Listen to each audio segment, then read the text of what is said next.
Hello, everybody. I'm so glad you joined me. So now we've got two-part series where we are going to do revision for term 2. So today we're going to do part 1. So I think what I want you to do is to work through this out on your own, and then you give yourself a mark at the end, and then you also can see where your problem areas are. Okay, you ready for this? Right, let's go. Oh, yes, this is like a blast from the past, right? Remember these ratios. So calculate 5 over 8, 5/8 of 32. Now remember, whenever we see a half, it's a multiply. So 5 over 8 times 32 is always good to put it over 1. And remember, our cross cancellation is just a shortcut and it makes life so much easier. And if you know your multiplication tables, then it's so much easier. You can see immediately. 8 goes into 32 4 times. 4 times 8 is 32. So our answer is 20. If you didn't know that, you will also get to the right answer because you'll just go a little bit longer. 5 over 8 times 32, and you say, okay, that's an even number, that's an even number. So 4 and 16, and 4 and 16, you might have noticed that you can then do 4 times 5, which is 20. But it does always comes in handy to know your multiplication tables. What fraction of 63 is 7? So 7 over 63, and then you have to simplify. Remember, always if it's possible, and you can immediately see 7 goes into 63 9 times. So our answer is 1 over 9. What is 2/3 of 84? So the same story will apply. 2/3 times 84 over 1. And we're going to first see if we can divide 3 into 84. And let's see, 3 goes in 8 twice. 2 over 3 times 8 is 24, right? And 2 times 28 is 56. So well done. If you've got this correct, you've got 3 marks so far. Let's try the second one. Word problems. Always have a pen ready for this.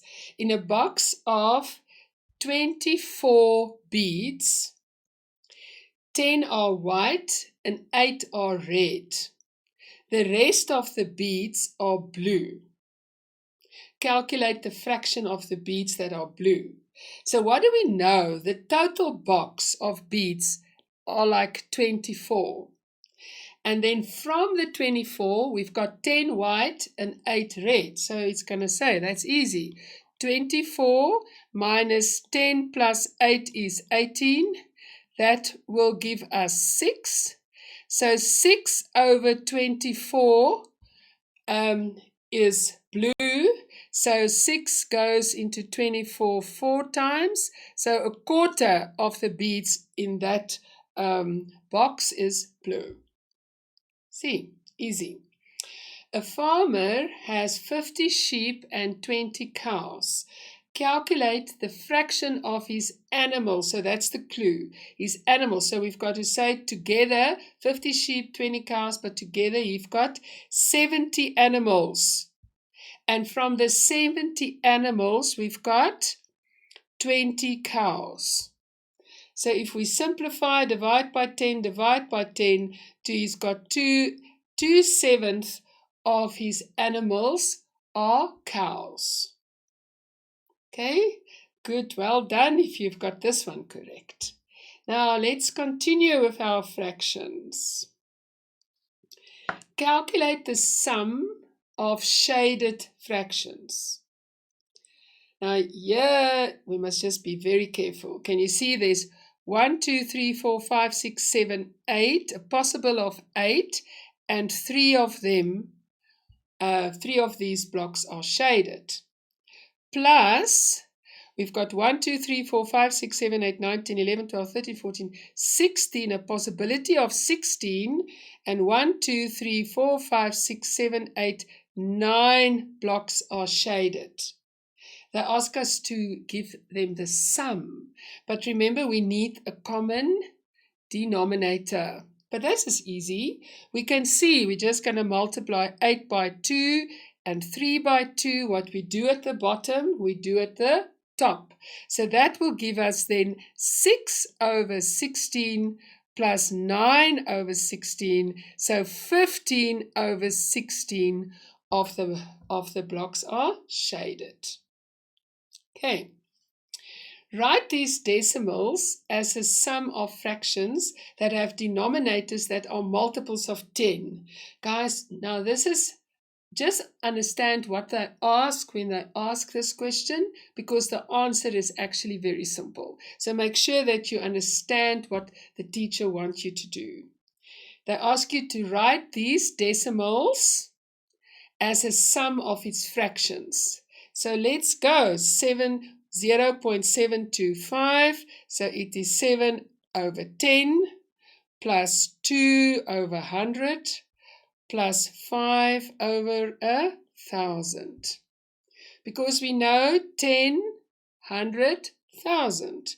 This one, there's nothing at 10, nothing at 100, but there's 3 over 1,000 plus 6 over 10,000. Right, well done if you've got this correct. Just make sure there's a reminder, common denominators. Make sure of that. Okay, next 2 questions. Calculate the percentage decrease if the petrol price goes down from 12 liters to 12 rand per liter to 10 rand 80 per liter. So first we have to find out the difference, right? So we're going to say 12 minus 10.8. So why do I put 2 decimals behind it? Because remember, I always say it's very good to keep your number of zeros the same. If you subtract, then you cannot make a mistake.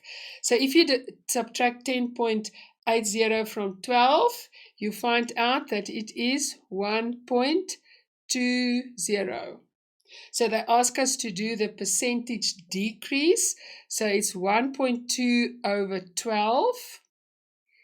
And 12, and if we divide 12 into that, we get a 10%. Oh, sorry, can I just explain? I'm doing a shortcut and perhaps it's not so easy for you. So they ask us the percentage time. Let me just get my pen right. 1.20 over 12 times 100 over 1. Remember, you need to get to the percentage. Sorry, I took a shortcut there. So then you're going to multiply this by 100. So it's 120 over 12. And that gives you a 10% decrease. Make sure that you write that. So there's a 10% decrease in the petrol price. Okay, right, the next one, use the given rule to calculate the value of B for each value of A.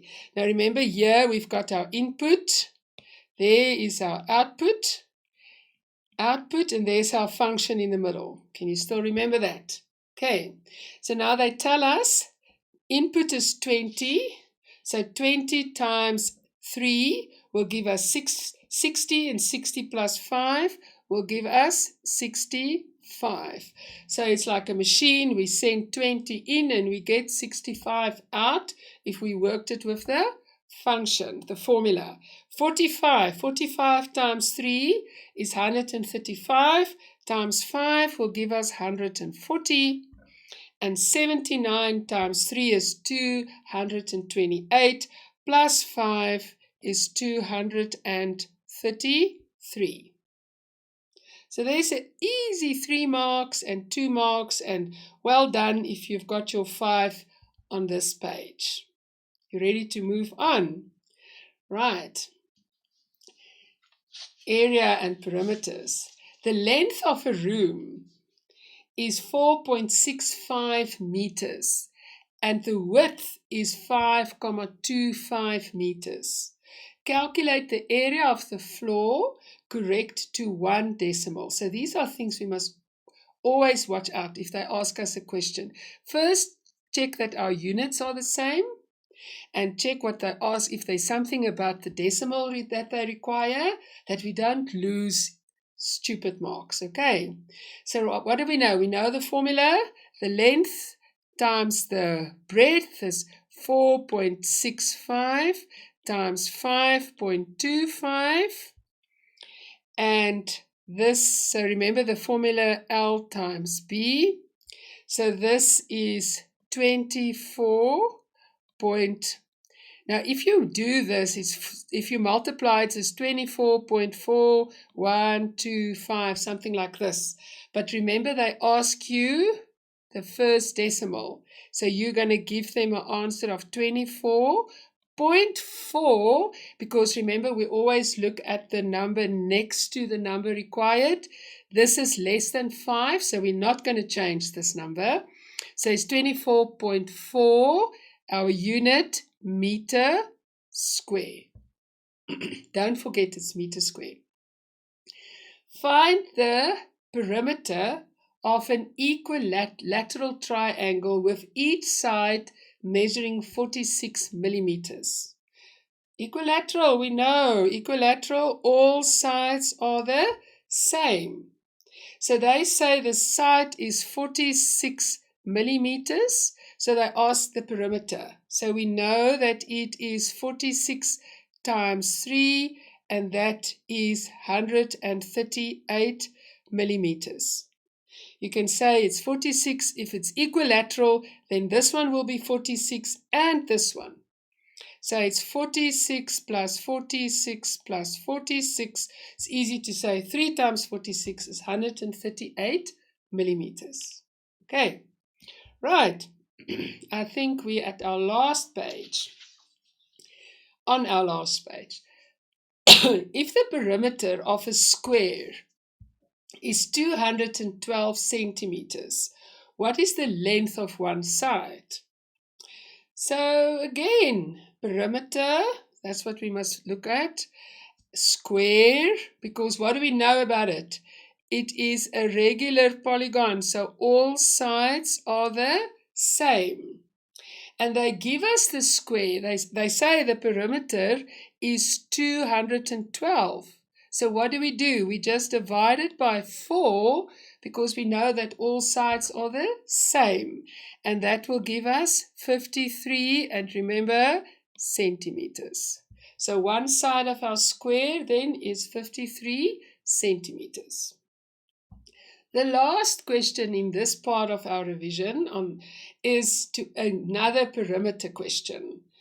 Find the perimeters of these figures and give your answers in centimeters. Right. So now look at this. Here they've given us it in meters, so we're going to make a note, right? We're not going to be caught out. So first of all, to find the perimeter of an area like this, we're just going to have to add all of them, right? So we're going to add 5 plus 7 plus 7 plus 5. Those are the quadrilateral, is all the sides, right? And we're going to add this, and it is giving us 24 meters. But remember, they ask us in centimeters. So to go from meters to centimeters, correct. We just multiply by 100. So it's 2,400 centimeters. And in this one, they didn't tell us. So if they don't tell us, it is the unit that they require. So now we just count. This is important because it's make a mark where we start. 1, 2, 3, 4, 5, 6. So it is a hexagon. So we're going to write them down. So 1.16, 3.86, 5.33, 3.71, 3.59, 2.40, and we're going to count. Remember? 1, 2, 3, 4, 5, 6. We must make sure that we've got 6 numbers. We're going to add them together, and it's 20.25 centimeters. Right. I hope you got this correct. Remember, go back to the lessons and go over it. And it's easy in this revision, this one and the next part. It's easy to see where you've got a little bit of a problem area and go back to those lessons. And see you next time.